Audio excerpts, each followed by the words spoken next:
This podcast contains explicit language. Giddy up. This is Carlos. And this is Dave. Two fat guys talk games and friend. Singular. Friend. Yes, friend. Say hello, friend. Hi guys, it's Isaac. Hello, Isaac. Isaac is our special guest. He is a former and current Pathfinder GM, former co-worker of both Fat Men, Street Fighter opponent, and currently part of Vancouver Film School's game design program. Yay! Give him a big round of applause. Yay! Yay! All right. So, Isaac, how the hell are you doing? I'm doing really well. Thanks for having me. Oh, well, thank you for being here. Normally, we start these with whatever we feel like starting it with, and I think we're going to start it with what we've all been playing. What have you been playing, Isaac? Wow. When you have I'm on time break to... now for the next week or so. Before that, I wasn't playing much of anything except for being able to sneak in Mass Effect 3 multiplayer, and I played Journey a couple of weeks ago because I felt like I had to. So I'm playing ME3, and that's about it. Cool. Yeah.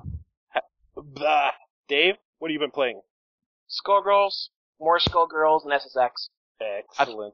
On my side, I've finished Mass Effect 3, so have you finished it, Isaac, or are you in the middle of playing it? Yeah, no, I finished one playthrough, and I'm actually well on my way to finishing it again here. Okay, so let's sort of open it up right there before we move on to Carlos's games. What do you think? Yeah, no, I really like it. I mean, you get into a new game with some changes in the series, and I really, really love the series. So, it takes a little bit to get used to the changes, but overall, I love it. Love it a lot. How'd you like the ending? Yeah, so I've had a little bit of time to think about it, and I did finish it the 3 different ways. And of course, there are more endings than that, from what I understand. But I don't love it. It's not bad. It's certainly not worth the the stink that was made over it online. I'm a pretty big fan of the really complete tie up all the loose ends sort of ending. Sometimes anyway, and I do like that with the characters that I'm invested in, so it probably would have been nice to have had a little bit more to enjoy. But honestly, it's good. It's good. So you don't think they should go back and totally redo the ending because the fans don't like it? I was about to ask that same question myself. Yeah, no, I really don't think that's something they should be looking at. I know that they are planning on releasing some more DLC that will address some of it, I guess, provide a little bit more closure. And I think that's okay as long as they don't actually cave and change anything. I mean, if we're going to take video games kind of seriously as an art form, and I'm a pretty firm believer that we should take them that seriously, it would be really kind of silly to go back and change anything because of fan outcry. That's not something they should do. Definitely agree with you. I think if I was the one behind the Mass Effect 3 story, and I heard that they demanded a change to the ending, I would give them the worst possible alternate ending ever and retcon the real ending, just to teach them a lesson.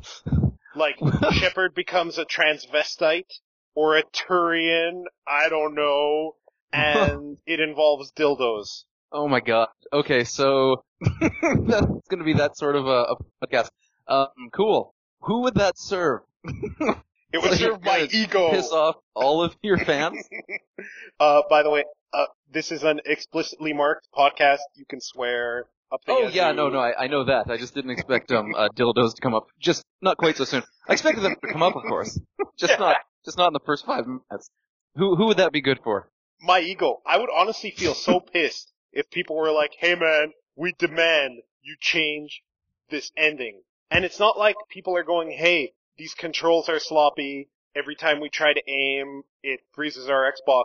Please fix this. That's reasonable. Not, hey man, we didn't like this narrative, this subjective thing. We want a different one.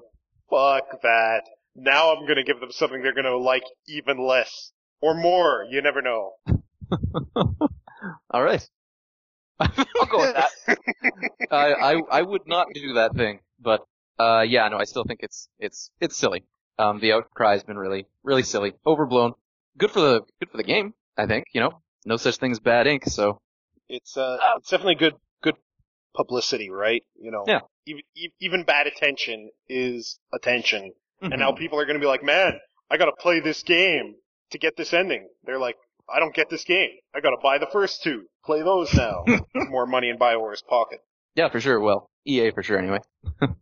Yeah, that's the only unfortunate part. I didn't like installing Origin to have to play that game, but whatever. I wanted to play it. Oh, so you played it on PC? Yes. Okay, right on. I played it on 360. I haven't played it yet. I just don't find the controls as good when it comes to consoles. Mm-hmm. Well, I certainly find that I map out my 3 primary abilities, and I don't really want to expand beyond that, even though as you progress through the game, you definitely have quite a few more points to handle than that. So a keyboard would be nice, but I also really appreciate being able to lounge around on a couch to play a video game. So some of us just output to the TV. Yeah, I suppose my setup at home. This is very boring, but my setup at home isn't really made for that. Anywho. Sure. I would need a really long cable. That's why the rumors of a Valve Steam console make me man moist. I would love to hook that up to my TV and just play whatever the fuck on Steam. Mm-hmm. Yeah, that'd be pretty amazing. But your problem, Carlos, is pretty much pure laziness. Yeah, well, fuck you. Not on your darkest day. Maybe. In my dreams. Alright, what have I been playing, you ask? Well... I did ask that, yes. I've been playing Skullgirls, getting better, bumped up on the tiers, so facing opponents that are better than me, and quickly learning that a burly one-character team has advantages and disadvantages against multiple characters. This is a well-designed game, and the team size thing totally works. Skullgirls, great game. Grinding for loot in Castlevania Harmony of Despair, my guilty pleasure. It's my anti-drug, Dave. And that is a waste something of time. And I've been playing a lot of Angry Birds Space and Grid Runner on my iPhone, because those are 2 well-made games with great touch controls. And that's me. Nice. Neither of you played Journey? I own it. I haven't had a chance to play it yet. I know cool. of Journey. That's about it. It's cool. Artsy game. Yeah, extremely. It's nothing else quite like it anywhere, I don't think. Is this one of those games where it's like an allegory to some huge real-world issue, and that's the whole point? I don't know. Maybe Dave will argue with me here, but I don't. Oh, Dave, you haven't played it either, eh? No, I haven't. Right. So, I would say definitely not. At least I don't think it is. It's just more that it's a game without any real fail state. It's just pretty, and it's short. It's about the experience, and it does tell a story without using any words, and it's pseudo multiplayer. I'm sure you've heard that you only get one other person in the world with you at any one time, and you can play with them, or you can completely ignore them, and the only way you can communicate with each other is by sort of hitting one button, and that only makes your character chirp unintelligibly. So it's really kind of an interesting. It's an experiment, honestly, and it's very successful. You said it has multiplayer. Does it just grab someone randomly online? Yes, a single person. So I shouldn't say, it's definitely pseudo multiplayer. Pseudo co-op. Multi is more than one. It counts. Yeah, exactly. So I've not played it. I do like the occasional dose of an artsy game, but I'm more mechanics guy. So if I'm going to play an artsy game, I have to be able to be smugly intellectual about why it's platforming makes game an art form. That's just me. Smugly. Yeah, I'm not sure if you'd like it. It's arguably not hardly a platformer. It's arguably got, it's got some mechanics obviously that help you progress through the game, but without real fail states that I know of anyway. Yeah, I don't know if there's a lot there for you to enjoy. It's strictly about the experience that I described, and it's really difficult to describe that experience without playing it. Gotcha. So I'd recommend it, or at the very least, if you can go sit down at somebody's place for a couple of hours, maybe Dave's place, and play through it. It might be fun, who knows? I may just do that. Dave, I'm totally boring your house tomorrow. To hell you are. Alright. Oh, that's the idea. Alrighty. So that's what we've been playing. So the next item on my little itinerary. It's so funny. Isaac, Vancouver Film School. Yeah, for sure. How's it been treating you? I know neither of you, well actually I know you, Carlos, are really not a fan of post-secondary school or schools of any kind. Is that still correct? Correct. Okay, how about you, Dave? I believe there's a lot of things you can take away from it, so I'm definitely pro school. Oh, okay, right on. Okay, I hadn't heard that from you. So, yeah, the short version is that it's been pretty incredible. it's a full-on lifestyle change. I mean, they pack 3 years of instruction, a little bit over 3 years of instruction into a single year. It's kind of a case where you're going to take away from it what you put into it. And I know that's maybe a little bit cliche, but it's absolutely the truth here. So I am super busy and learning a lot of new skills and getting to practice those skills and kind of overwhelmed at times. Overall, it's very good. How is it redefined how you look at a lot of your games now? Wow, that's a really good question. So I hadn't really looked at games as a designer until maybe just a couple of years ago.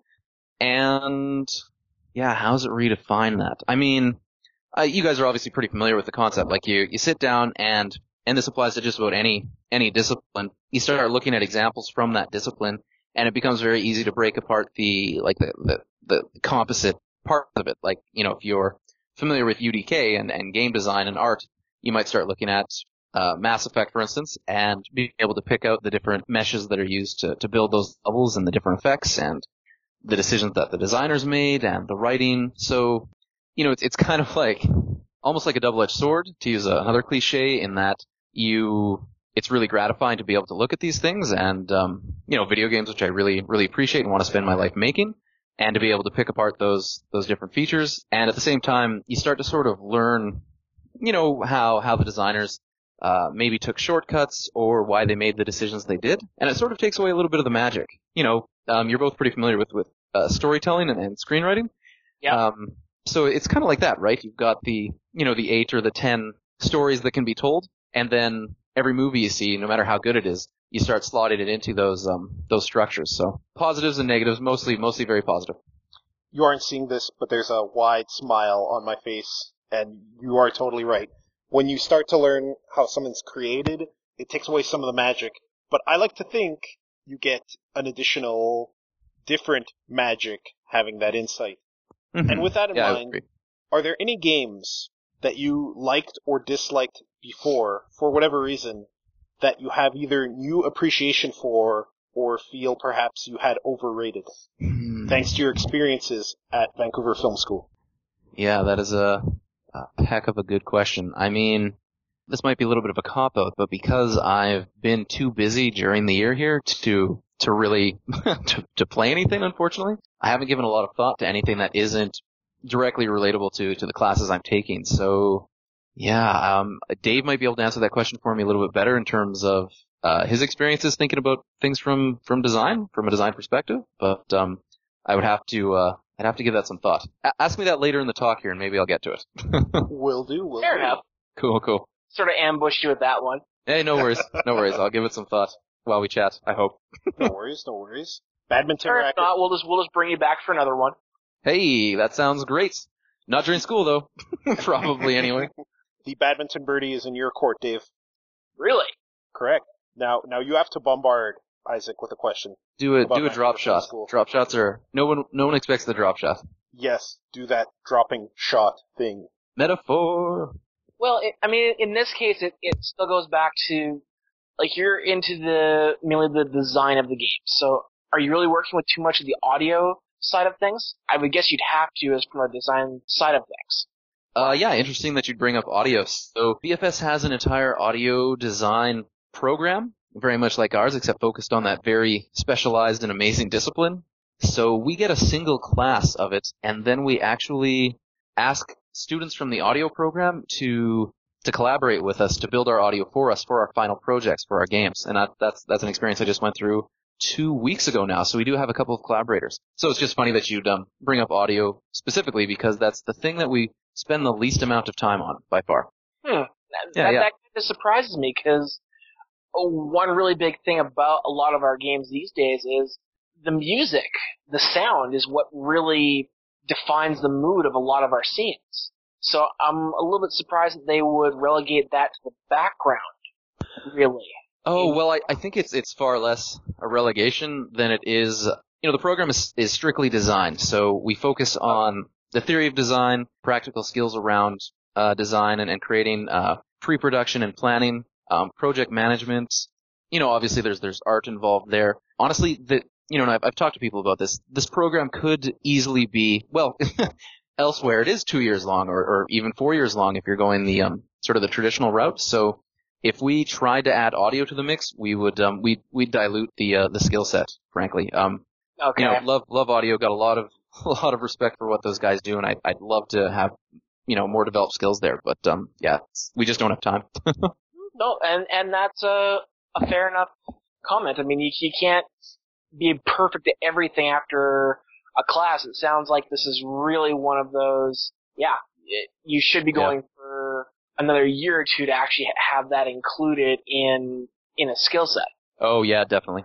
Yeah, so we get that one class, which is basically just the basics of using software called Pro Tools, which is industry standard across multiple industries, and it's a really gratifying class. And I wish that we had a lot more classes, but there'd be nowhere to put them if we had them. But yeah, no, I agree 100%. Music is so incredibly important. I mean, it's as important to a video game as it is to any movie. It's adds to the emotion quite a bit. So, friend of the show, Shane, who has a crazy huge soundtrack collection from films and games, would be happy to hear that. I do have a question in line with that as well. Sure. When you've worked with these musicians, or with anyone doing some, let's say, non-game design asset of the game, like the visuals, how have you found they approach designing music or visuals? Have they been asking you what the mood of the game is supposed to be, what these characters are supposed to be? Have they been asking to play a prototype, or are they more just designing something, some asset, and giving it to you and hoping it'll fit? That's a bit really of a rambling good question. Sorry. No, it's a fantastic question. So, we've just finished up pre-production on our final projects, and for the next 3.5 months we'll be doing production, actually building the game.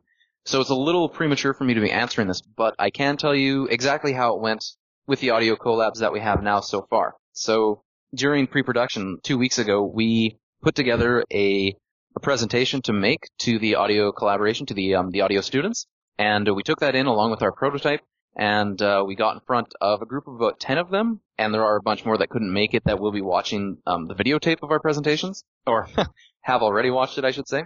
So we gave them this presentation and explained the game, and exactly, told them about the mood of the game, the world of the story, the main character, the enemy, hit all of the major points of how the world's gonna, look and feel and sound and taste and all the rest. And then after that, they contacted us, and we've got 2 collaborators from the program there. They were, and I don't necessarily know all of the steps that were taken on their side of things, but with the help of their instructors, they were paired up with us based on their skill sets and the sorts of work that they want to work on, the sort of projects that they want to work on, and maybe even their focus. So if they're more focused on Foley or sound effects, or if they're more focused on, if they're what composers and they make their own music, maybe that was very important to our team. So that's where we're at right now. I expect that, I'm the audio lead on our team, which basically means that I'll just be the primary point of contact between our team and our collaborators. So I do expect that that'll take, a fair amount of management just to stay on top of that relationship and to make sure that everyone's happy and that we're getting the assets that we need. But, maybe in a couple of months I should come back and we can, I'll have more specifics to tell you. Definitely, because the audio is one part of the game making process that most interests me, I think. Your answer was still most informative, though, mind you. It is always fascinating to hear that. You aren't seeing this, but I was nodding at my screen in interest the entire time. Oh, good. Yeah. No, it's been a really gratifying experience. To be honest with you, I've got basically no musical talent, but I really love music. And that one sound class that we had, that was sort of a companion class to our Flash class in term 2. And during that class, the whole point of that term, kind of, other than to develop our skills, of course, was to build a Flash game in group. And it's our first real test in the program. And we had to make all the sounds ourselves. And by make them, we did build some of the sound effects ourselves, do some of our own Foley, but for the most part, we were going out and grabbing sounds and trying to edit them inexpertly, I'm sure. But it was a really gratifying and really fun experience to get those sounds into the game, and the music too. Really, really fun stuff. I have heard some game designers say they feel they wear multiple hats and kind of delve into every part of things. In that case, wasn't really a definitely question. the truth. It was just rambling about it. Dave, you got another Vancouver Film School question for Isaac? No, the audio was the big thing for me. I mean, you say you're, like, is this game being done in Flash, or how are you coding it at this point? So in Term 2 we did a Flash game, and everybody does a Flash game in Term 2, so that one's done. Right now, well, for the last 3 terms of the program, you get to pick how you want to make it, and the biggest one is probably Unity, at least in our program. And we are making our game in Unity, but there's also UDK, and we do have a Flash group. I've heard of Unity. Serlin hyped it quite a bit on his forum. And second-person shooter Zato, which everyone should play on Congregate.com, it's free. Zato. It's made in Unity as well. It's a second-person shooter where you see through the eyes of your enemies. Oh, yeah, I've totally played that one. It's bizarre. but pretty fun idea, right? Never been done before. Cool. Or as far as I know, it's never been done before. So, I've been playing Gravitilt. Oh, right on. I understand you designed a few levels for. Yeah. So, yeah, well, okay, I'll let you finish speaking before I jump in. I imagine you were going to say what I was going to ask about. I was going to ask what you created the levels with, what tools you used, and which ones you made, and if they were the ones that made me very angry. Maybe. So, yeah, the first question was, which tools did we use? Correct. Okay, so, that particular team, oh man, it was just last term. So they made Gravitilt and we passed it around. So great.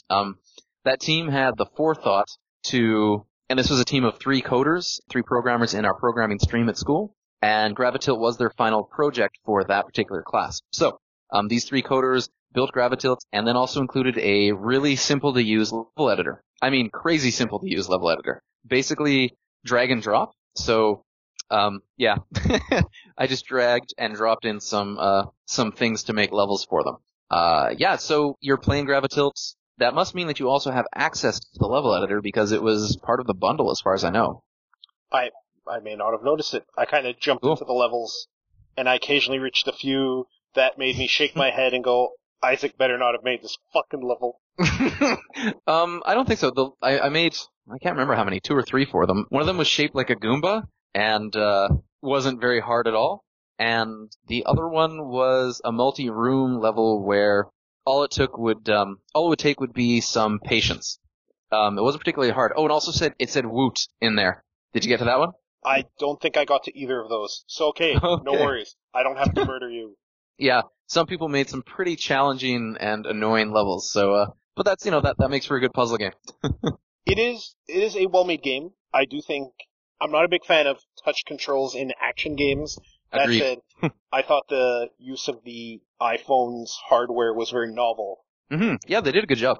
The guys on that team, I've noticed, Mark St. Onge and Ben Canbor and my coder on my final project, Ryan Kramer, those 3 guys, they're pretty novel in their approach. At least it seems pretty novel from my point of view because I'm not particularly technical. And they're always looking at systems rather than individual mechanics, it seems like. So that's, maybe that's something that most programmers do. But it was pretty smart of them to include the level editor in there as well. My understanding is that's what Shigeru Miyamoto does. He'll have people try very basic engines that don't even have like art in them. It's just very basic gameplay. And I think there was an extra credits episode where they suggested testing your game even when it's at that point. So it's pretty good. Yeah, no, I agree. The minimum viable product model, I think, is what you call it. And yeah, I've also heard the stories about Miyamoto where, well, and actually some of the instructors here tell you the same thing where, if you find your core mechanic and you put your character who's got 0 art and you put them in a room with 0 art and you only allow them to do that core mechanic and it's still fun, then you're set, right? Then you've got, the basis for a really powerful game and a strong experience. So yeah, I think it's a good way to design. We've got a lot of mechanics in our final project coming up here, but we are going to vet each of them carefully in that, sort of that empty room principle. And not all of them will make it through necessarily because maybe they're not all fun to do on their own. Is that final project the one at Team Livefire? Yes, it is. Yeah, so for our listeners, it's teamlivefire.com. Check it out. It's got interesting insight into the design of this game. I'd recommend a read. And Cool. Isaac is a project manager. Is that right on this? Yes. So I'm the project manager, and that's probably going to be about 50% of my time on it. I'm also taking the lead on writing everything. Most of my job for writing is done because pre-pro's done. That means most of the planning is done, so all of our documentation is done. And our game has absolutely 0 human language in it anywhere, except for in the credits and on the title screen. So I don't have a lot of writing to do. Oh, and my point there was I'm also doing QA, also that sound thing I talked about. So, I'm wearing a lot of hats. Cool. Well, you sound like you're keeping busy, and this has been a huge adventure, and very insightful, no doubt. Indeed. Yes, it's been quite an adventure. Yeah.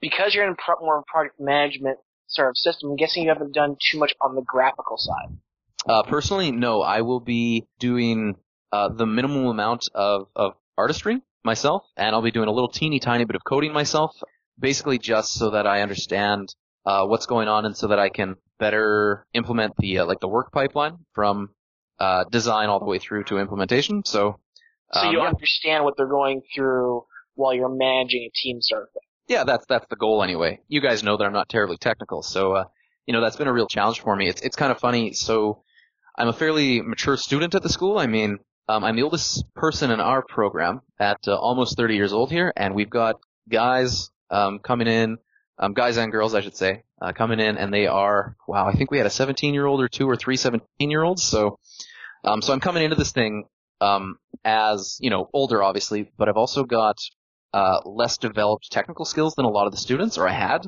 less developed technical skills, because high schools are really covering that stuff fairly well these days, it seems. I'm slightly jealous of that. Wish I had that in high school, seriously. Well, that's just it. Like, talking to these students about their high school experiences, and I'm full on jealous. I mean, nothing to be done about it, of course, and I'm really pleased with how things have progressed, and I'm proud of what I've done at the school, but it's pretty cool. Pretty amazing. Cool. Very insightful stuff. Awesome. Yes. Cool. I guess we can move on beyond that. Sure. Let's go into some of our Pathfinder stuff. Sounds good. Yes. Let's talk Pathfinder. I did one Pathfinder campaign in my whole life, and that's the one before you moved away. Cool. Before that, I played different tabletop games, but not quite as, I took them a bit more seriously than the campaign I did with you. Sure. And please don't take that to mean that I didn't have any fun. I did. But how do you deal with someone who's trying to be a goofball? Carlos. Like when you're a Pathfinder GM, which I know you do, how do you deal with someone who is looking to screw his teammates just to see their reactions? Well, first of all, I don't really think that describes you. You weren't really trying to screw people over. It was more that you had a character, and your character concept was pretty fleshed out, and that's what he would do in that situation. Is that pretty accurate? Yes. That okay. would do. Yes, with faint hesitation. Anyway, the short version of that, I think, is that tabletop gaming is really unlike any other game there is, and you all need to be there to not necessarily have the exact same goals. I mean, everybody's going to find fun in different ways, and it's up to the GM to sort of manage that while also managing his or her own fun. So I guess the short version is, you have a conversation early on to talk about, the sort of direction you want the game to go, and that might cover whether or not you guys want to be evil or good or antagonistic, or you want to open a pie shop or run the item shop, whatever it is, whatever those goals are. And if you've covered those off and you get buy-in early from everyone, then you're set. It's easier said than done, but it's a lot like running a project, in fact. Does that sort of address the question? Oh, yeah. Okay, cool. And maybe all my things shouldn't be questions, because we've kind of passed the interview part of the podcast. I was just struggling for topics to think about my own experience in Pathfinder, as I've only had one campaign. I will say that tabletop gaming is something I viewed for the longest time as quote-unquote nerdy, which was totally hypocritical, because I was playing games with titles like Tales of Vesperia, which is also pretty nerdy in and of itself. I guess, for me, it's that Pathfinder, it's more about this, I don't want to say loose, but it's definitely more loose than, say, a computerized version of it, where the computer enforces these rules. Maybe it's a little more rigid in what can happen in the adventure. Going into an environment where there's a human brain kind of guiding things, kind of improvising on the fly based on the players' reactions, players themselves torn between what is objectively the best thing to do and what they think their characters are going to do. It's that role play part of it that kind of threw me off. It was great fun. I enjoyed playing it, and I didn't really have it when I played tabletop games in the past. So thank you for that. That campaign was a lot of fun. Oh, good. That Glad to said, hear it. That said, tabletop gaming is still it's kind of off-putting to me. I kind of like the cold metal precision of a computerized life bar that kills me when it runs out, you know? Well, I definitely understand what you're saying. To your comment about the life bar, I mean, you've got hit points. It doesn't get much more precise than that, right? Well, but the nit points, NP, the hit points, they can go into the negative, and then you can kind of rely on people to revive you, and sometimes the GM's feeling sympathetic, doesn't want you to reroll a character, so he kind of does things to let your character survive. Meanwhile, in Hard Game X on the PlayStation 5, it would just murder you. Well, I don't know. I sort of disagree. I mean, we're kind of talking about the same thing here. I'm playing Mass Effect with Mass Effect 3 multiplayer, and I die, and I'm making air quotes here, 6 or 7 or 8 or 10 times throughout a single match, and I get picked up. That's negative hit points there. That's heal spells. You know, I think anyway. That's kind of getting into the semantics. I think I totally understand what you're saying. It certainly isn't off-putting to me, but I can also see that tabletop gaming and any game where you've got a GM running things, it's a real balancing act, and frankly, it's a skill set to do well. It's its greatest strength, and it's a big part of why I like it over top of playing, video games these days for the most part. I mean, nothing else quite offers it. But having that person there running it is also probably its greatest weakness. It's as good or as bad as the people you play with, right? So, yeah, I think I see where you're coming from. And I definitely did notice that. When I played in the past, I played the Star Wars tabletop game, the Star Wars role-playing game, with a friend of the show, Shane. And if he's listening to this, he was a giant fucking jerk while he fucked up our adventures. Because he was smarter than us at the time, finger quotes. So he would figure out ways to break my carefully laid GM plans. And I was a stupid fucking kid, so I didn't know how to improvise for shit. Well, and there are dozens, hundreds of discussions to have around that, but, I've never been a believer in the DM versus the player's mindset. You're all there to have fun, and I think it's the DM's job to find that fun for everybody, including himself. And, I've said this a million times before. As a DM, it doesn't do you any good to just kill the players, because then you don't have a game. So why would you focus on that? Does that make sense? It does make total sense for tabletop gaming. I know, Kyan, the guy who made I Want to Be the Guy. You're familiar with that game, Isaac? No. I don't think so. It's a 2D platformer created in the vein of, and lifting many art assets from, old NES games. Okay, I'm looking it up right now, and it looks pretty hilarious. It is notorious for being both very well made and insidiously memorization heavy and tough, right? Sure. He tweeted something very recently about how the game designer's job is not to coddle the player, not to treat the player like this gentle snowflake, my words, not his. And I was wondering, a GM is definitely not trying to do that, but there are definitely going to be times he may want to, like maybe he's got a personal beef with his players because they did something he wasn't expecting, so he wants to playfully make them pay and set up a tougher hurdle than the norm, right? And I don't know where I was going with this at all. Lost your train of thought there, Carlos? I completely lost my train of thought. That's okay. I think I get where you're going. I mean, there's a very fine line, and I can say this because I did DM in the past, and I think Isaac did it about 1 million times better than I ever did. I was never in the vein of trying to kill my players' characters, but if they did something stupid, I made sure they felt embarrassed about it. The ranger who shoots an arrow at a golem and then climbs a tree. So how did that go? Yeah, well, I kind of want to know how that went too. Just for fun, the golem ripped up the tree, kept on shaking it until he fell. He went up into the air and used him as a baseball. Nice, that's pretty fun. I never killed one of my friend's characters. It takes you out of the game, and it's just not fun for them. On the other hand, Isaac, you did sort of challenge the group of us to rise to our A game, barring Carlos. I was playing to win. Rushing the giant thing to die. But, I mean, I think we really shocked you at just how evil we made our characters go. I mean, we really had you going in a couple occasions. Oh, yeah, no, I was pretty amazed at how dark that campaign got. And that it was a good example of one of those campaigns where we had that discussion early on. You guys wanted to play an evil campaign, so fine, and we had that frank discussion of, well, what's too evil? Turned out it was nothing. Really. There were no taboos. Yeah, for sure. Children were our melee weapons, and we loved it. Go on. Getting back to the balance point, I mean, I don't think that anybody should be scared of killing their players. You have to have real stakes, just like in any good story. You have to have real stakes to enjoy the game. At least, that's what's fun for me, is having a kind of a gritty, realistic game. You want to be successful, of course, but I find that in a gritty game where you guys have decided that that's what you're after, it's just as satisfying and gratifying to be, killed playing your character in the best way possible, which is, I think, how that character would be played, or how that character would react, really. So, I don't know, it's unlike any other game, right? You've got so many different people, and they all have different things that they like to play, and balancing all of that is good.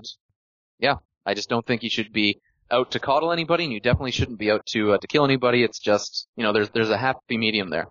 Have you ever, just to ask a quick question, because I'm curious about this now, have you ever ran a campaign where some chapter of it was pitting the players against each other, not through mind games, but literally in an arena where they had to fight to the death?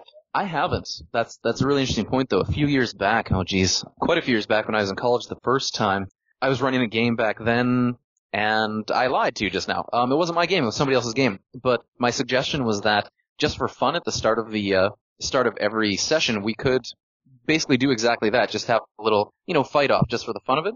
And surprisingly, most of the guys in the room weren't comfortable with it. They weren't willing to do that, didn't feel what it would prove, maybe didn't want it to escalate into something worse. I don't know.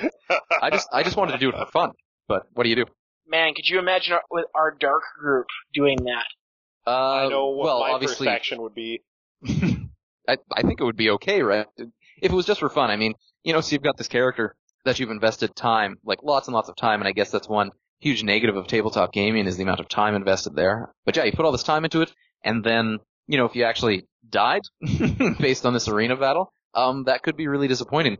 Having said that, if it was the climax of an adventure and you guys had to take each other out to see who got to go forward into the next part of the adventure, I can see that being extremely satisfying and a lot of fun. Couldn't you? I don't know. Oh, I agree with you. I'm just thinking of a couple of our guys from that run, and it's not any of the guys were, jerks or anything else, but our warlock with the summoner. I could see him making that really personal as far as his character went. Oh, yeah. And I think that would have just made him more awesome, because he was a role player that I could really respect on how he played the character. He walked in, the second we started playing, he was his character until the end. And that, I had a lot of respect for how he did that.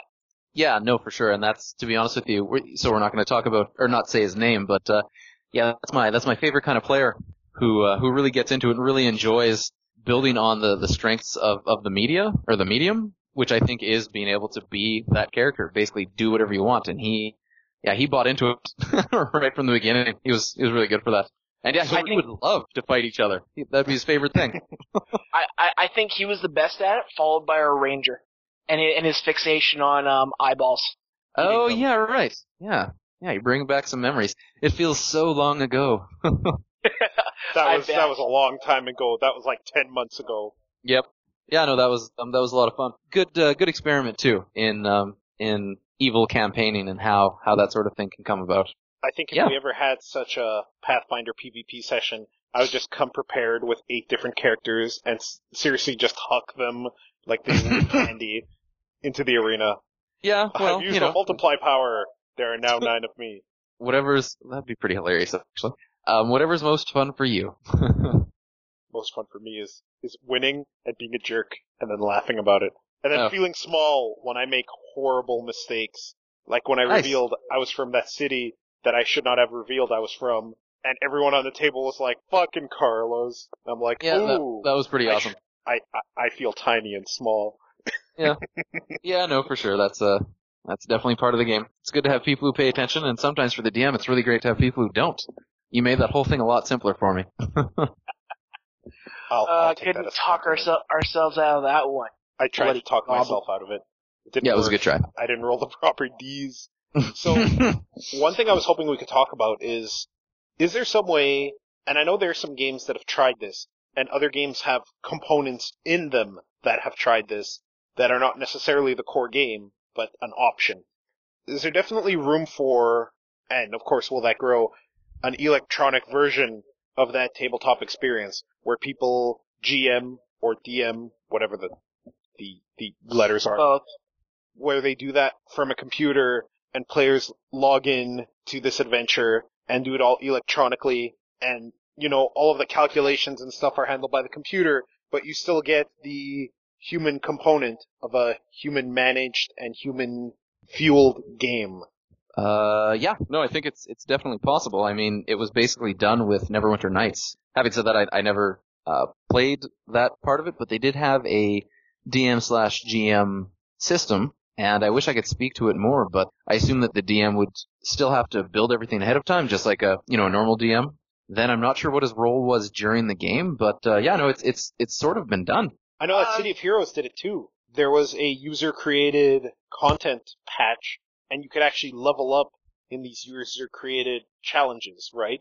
And the users would create the stories behind them, populate the dungeons, set the number of players and whatnot. I didn't actually play City of Heroes at that point, but I thought the concept was pretty cool. I would love if WoW or the Old Republic borrowed something like that. Mm-hmm. I gotta say, Neverwinter Nights, even as well as it was coded, never captured the same feeling or the same level of togetherness or camaraderie as pure tabletop gaming is. Neverwinter Nights was good in the way that it gave you an interface to build your adventures, but I really don't think that it matches the same level as some application that would just simply allow people to log in and see a grid the DM has set up and just do it via an online interface. Just saying. Sounds like the RPG version of Little Big Planet. You just see a globe, you kind of pick which adventure you want to try out this week, go, hey, that was fun, get some experience for your character, log out. You're kind of removing that social interaction, which is good and bad at the same time. Actually, that wasn't what I was talking about at all. I'm talking just changing it so instead of sitting around Isaac's table, we're sitting at our computer screens. Isaac's still in full control, but what we're looking at is a purely graphical interface in our TV/computers that he is still setting up, our pieces, but we're using that to show where we're moving. The computer can control the dice roll. Our abilities are at our fingertips there. Everybody sees everything else. Just a computerized version.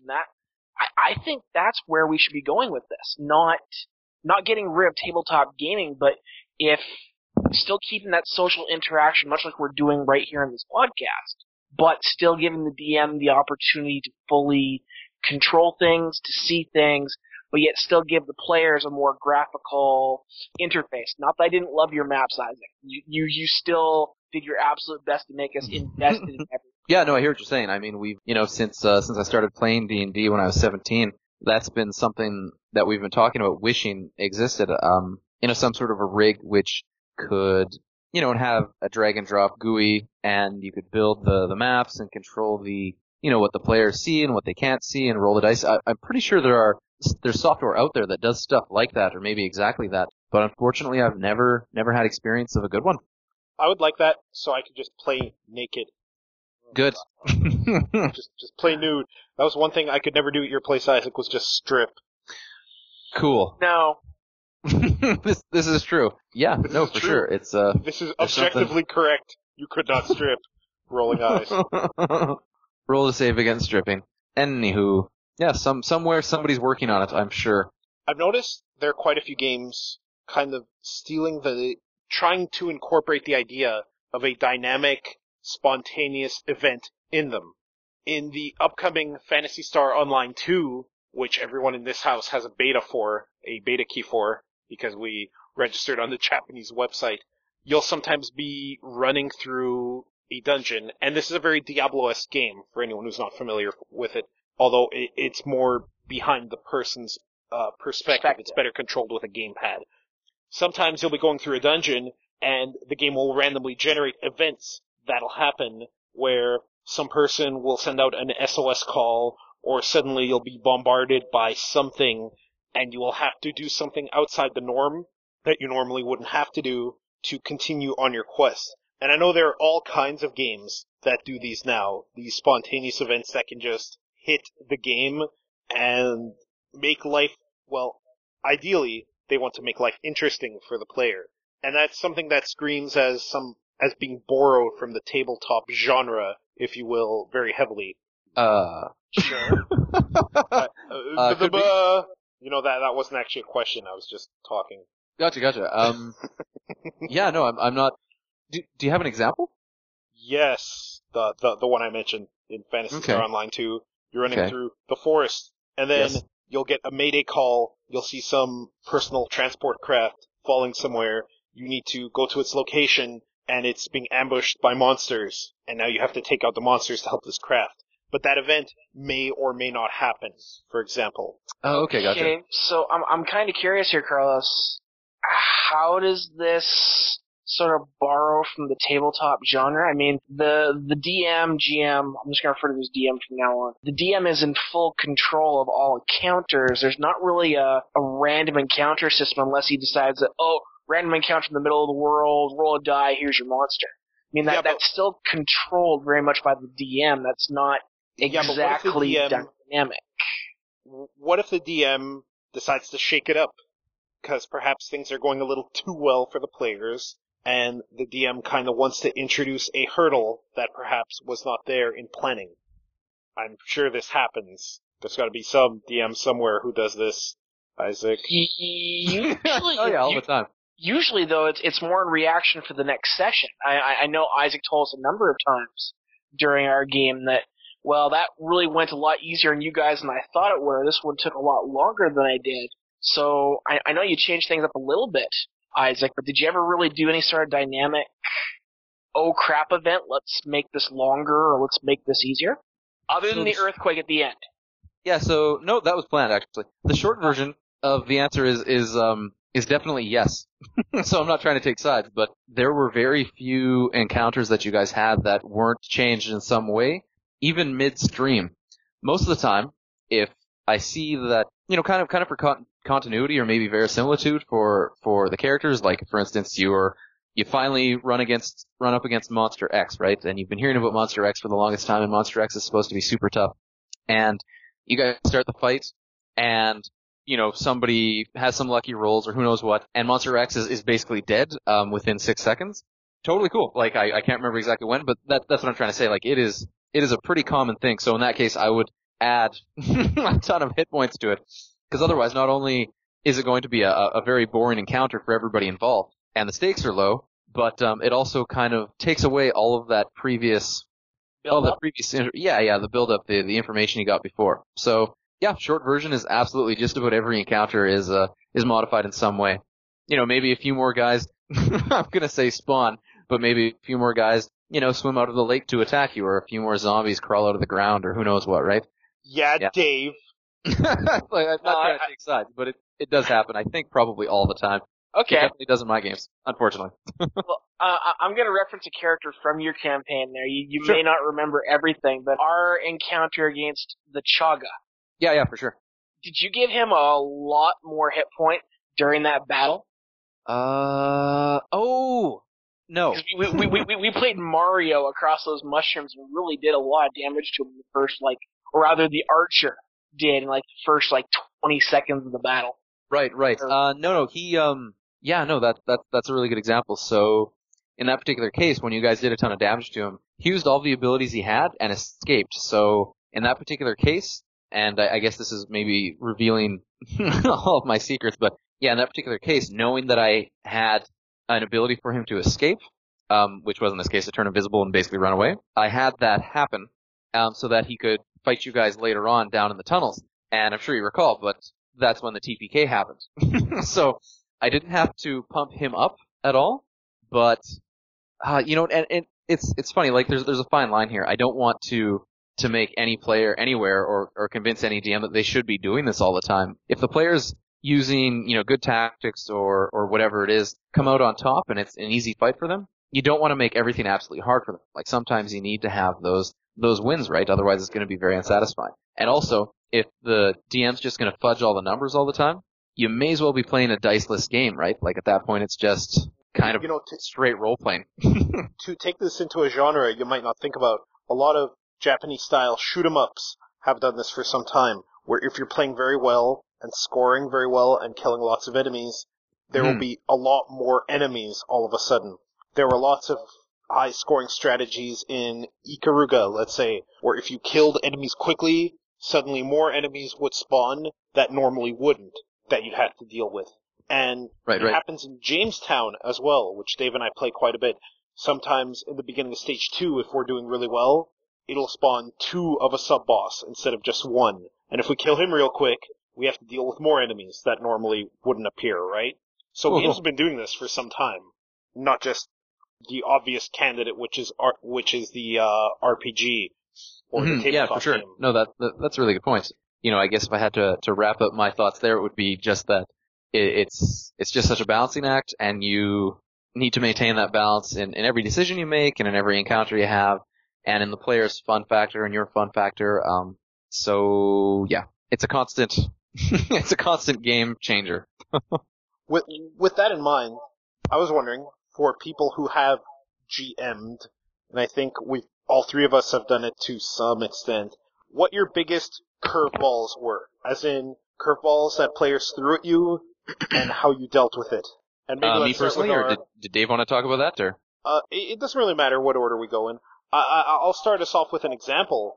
Sure. Back when I tried to DM one of the Star Wars role-playing games, I was using a pre-built campaign from one of the rule books, and one of the player characters, friend of the show Shane, giant jerk, who was playing a robot who was rich and was basically funding all the other player characters, which is how he turned them all against me. He pulled a very Star Trek crawl through the Jeffries tube thing, which I foolishly allowed to happen because he rolled really well, and managed to make it to the final encounter well before anyone else, or before, they kind of realized there was an encounter. And I dealt with that by flipping the table and flipping out and getting angry. Nice. Yes. Well done. Thank you. So that was a good campaign, was it? It was a great campaign. Now let's never speak of it again. Okay, cool. You go ahead, Dave. I'm still thinking of mine. Well, in my case, it was more of something I did to myself for the benefit of my group. Is I was running another pre-done campaign from the Forgotten Realms, and to prevent a lot of loot drop and weight variables and everything else, I basically gifted them with a magical elven special item, but I gave it a polymorph effect. So if a person wanted a bow, it would go from a sword to a bow. So it was very situational. They could be really creative with it, and that's what I wanted to go with it. But they started to pull magical items out of their asses, and in the end, they totally destroyed this massive lich that I came up with. So how did I deal with it? They ran into a polymorphing red dragon called Fluffy. Okay. And it ate them, I guess? Well, in my games, I never killed characters. That was just my rule. Okay. So I did make them feel completely stupid and asinine as they're trying to take out this million-year-old polymorphing rabbit that all of a sudden just turns into this dragon. It got a good chuckle out of the entire group, but it was at that point when I realized that making your characters have a little bit too much to work with can be a massive pain in the ass for all sides. Yeah, no, for sure. I really like lower level play a lot more than higher level play, or even mid-level play, because in all the systems I've played through, and I know there are a few that are extremely well balanced, but in the systems that I've played through, you get to the point pretty early on where it's my math is better than your math, so I'm going to win. I don't find math to be very much fun, so I like playing games that are lower magic, grittier, tactics matter, you've got finite resources, and managing those resources is important. I just find that it makes for better play in general. Having said that, yes, throwing a red dragon down the throats of your your players sounds a little bit like you might have traded their fun for yours. Am I wrong? Did they enjoy that encounter? You're a selfish lover, actually, Dave. in the end, they did, because that was the introduction to what they started to refer to as my joke characters. Okay. Like the cook who defeated them with burning hot potatoes and gravy. That sounds awesome. That's not a joke. That's pretty goofy. A friend of mine ran a campaign where he had a calzone golem fight the players, and he was talking about how every time you hit its flaky skin, boiling hot tomato sauce exploded and then burnt you, and et cetera, et cetera. Ridiculous, That's right? the sort of character that I would make. And the players even got smart enough to realize when something special was coming along. So for the new guys, they'd be all gung ho for let's get it, and the other guys would we're just gonna sit back. We're just gonna watch the newbies get their ass kicked, especially when Fluffy popped up a couple more times. Okay, well, hey, and that just proves whatever works for your game and whatever people find fun is what you need to go with. Exactly. Sounds weird to me, but I like really gritty games, so yeah, cool, good stuff. So, what's your example there, Isaac? Oh, right. I may have stopped thinking about it. In fact, I definitely did. So, biggest curveball, I guess. Yeah, the power creep is a problem. There are so many books written so quickly. It's the booster pack problem, right? So, in order to sell books, each book is a little tiny bit more powerful and a little bit less balanced from the core books. So, as time goes on, you get characters that are simply, if you care about math, they're more powerful, they're better. So I have had many situations where, and you guys met, I don't want to use names here, but you guys have met this guy and we've played with him, at least I think you have. Anyway, he's a power gamer. What's fun for him is to win, to build, to find characters online, character builds, build those characters, improve on them, and kick ass. I don't know how many campaigns I've seen him. Certainly not wreck, but what's fun was he a warrior? Probably. Probably, that sounds about right. I think I remember. Sure. So, oh no, you're talking the summoner. Anyway, honestly, long story short is that he would, break encounters all by his lonesome. Just wreck him.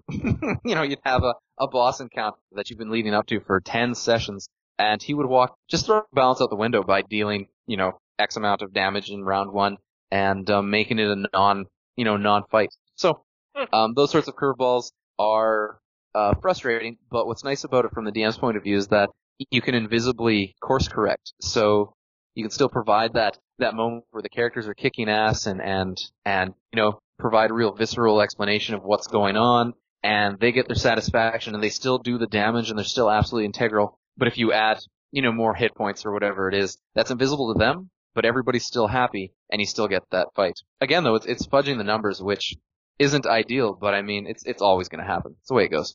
I do have a rule, though, that I never ever fudge dice rolls. Ever. Probably why people die in our campaigns pretty regularly. That isn't playing to win. It is not, but then, as you know, it's not necessarily fun for me to play to win. Preposterous. Your characters in Street Fighter are cheap, Carlos. They are not Your cheap. guile is cheap. It is. He's not cheap. You have to use his greatest strength against him, which is sitting on down back all day and expecting shit to happen, and it does. Yeah, it really does. Fuck off. Anywho, different conversation. So yeah, I've had many of the situations. Those curveballs, I guess they're not really curveballs. They're just, you see it coming a mile away, and then, maybe you're ready for it, maybe not. Sweet. Yeah. So I've actually reached the end of my itinerary. Nice. So I don't know if we have more to chat about. I was kind of hoping you'd go back and talk about what games you have new appreciation for or felt were overrated now, thanks to your Vancouver Film School experiences. Yeah. Hopefully you have some time to think I don't want to cop out. I'd love to talk more about games that I think are amazing and deserve more time in the spotlight. But I don't know if I can blame it on my schooling here. Yeah, shoot. Like since starting school, and you already know this, but I played Was a Big Adventure and loved it, and loved what that team did, and loved that it's a labor of love, and I have a real appreciation for that, mostly because it takes me back to all of my NES game days, my formative gaming years. So I will say about that game, I don't know why I'm stuttering this, about Bobo's Big Adventure. I thought it was a visual treat. It was an audio treat. wasn't really a gameplay treat. I didn't really feel how it played. Like, it played... throughout the entire thing? Yeah, it tried to emulate the mechanics of these original games that it copied, but there were little issues on my mind. Like, in the first Double Dragon themed level, I was like, why are guys able to interrupt my punch combo? Now I have to just do the old Double Dragon thing of walking into the foreground or background and cheaping them out. Well, that kind of sucks. But you just said it, though. You just explained it. That's the old Double Dragon thing. Oh. It's genius! Jesus. A revelation.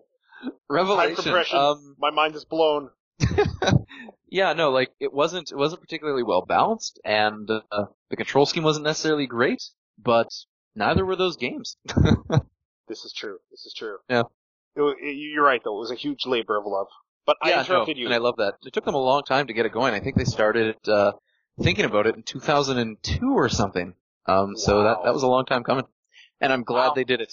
You know, I'm sure that they'll never get paid for their hours in total, but last time I looked, they did get quite a few contributors willing to give them, you know, 5 or 10 or however many dollars. And it's well worth every penny. If you're almost 30. I don't know if younger gamers would appreciate it very much.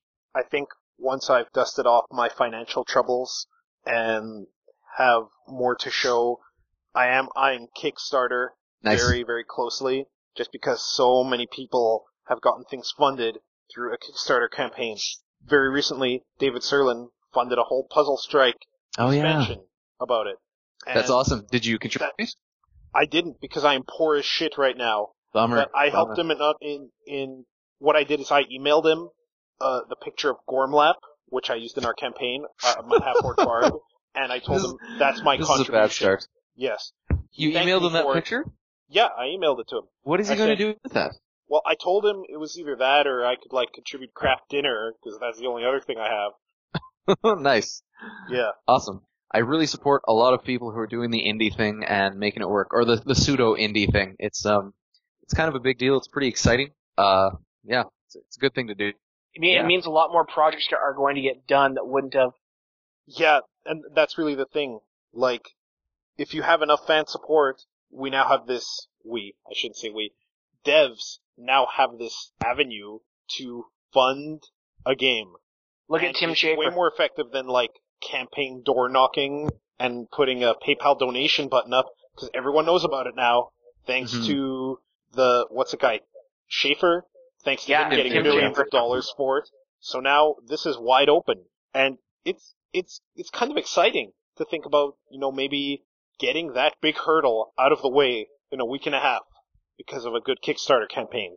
Yeah, for sure. Not too many people could pull it off quite like Tim Schafer did, but there was no way an adventure game of this sort was ever going to be made ever again through normal means. So I'm looking at the Kickstarter page right now, and $3.3 million. That's pretty amazing. That's crazy. That's crazy. Yeah, I think if tomorrow Tim Schafer said, let's see what the interest is into Psychonauts 2. Oh yeah. There's a lot of talk about that between him and Notch. Lots of rumors. I never actually took anything seriously, even though I was like, ooh, I want. But if tomorrow he said, let's do a Kickstarter for that, I could see that easily hitting $10 million.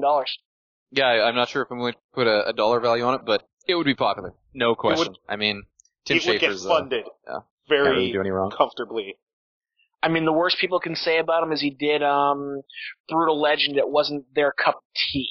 It wasn't that it was bad. It was that he did things they didn't like. Oh well. Yeah, I love Brutal Legend. So did I. Oh, right on. Glad to hear it. Carlos? I liked the demo of it Carlos. more than the game proper. The voice I don't of think Division, it was a bad game. as always. I just didn't care. It wasn't my thing. Yeah, fair enough. I didn't play much more than the demo, I understand.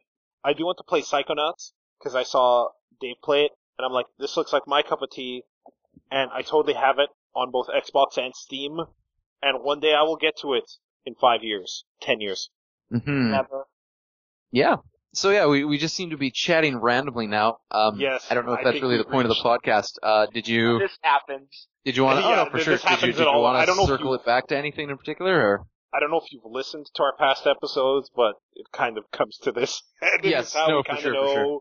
It's about time to end. I've got nothing. What about you, other fat man? I'm good. All right. So, any parting words, Isaac? Oh, wow. Any parting words? Any Jerry Springer final thought about racism or not going there?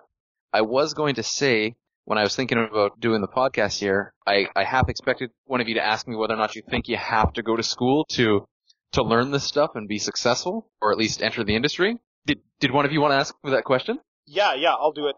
Do you think you have to go to school for game design to be successful at it? No. Having said that, I think as time goes on and more and more skilled people are being educated, that it's going to become less and less easy for people to get into the industry without some sort of specialized training.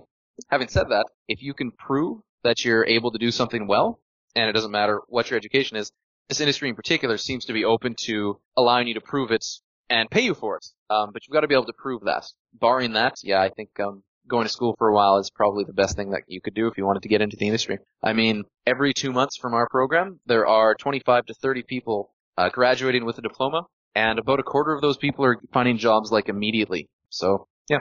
What about the rest? Well, I don't know. I'm probably not qualified to talk about it at length. What I think is happening is a lot of people there are a number of people who are graduating from the program, and while, I said before that you get out of it what you put into it, you get a fair number of people who aren't necessarily working their hardest in the program. So, maybe some people weren't really destined to make it in the industry anyway. From what I understand, it's really quite it's a challenging industry.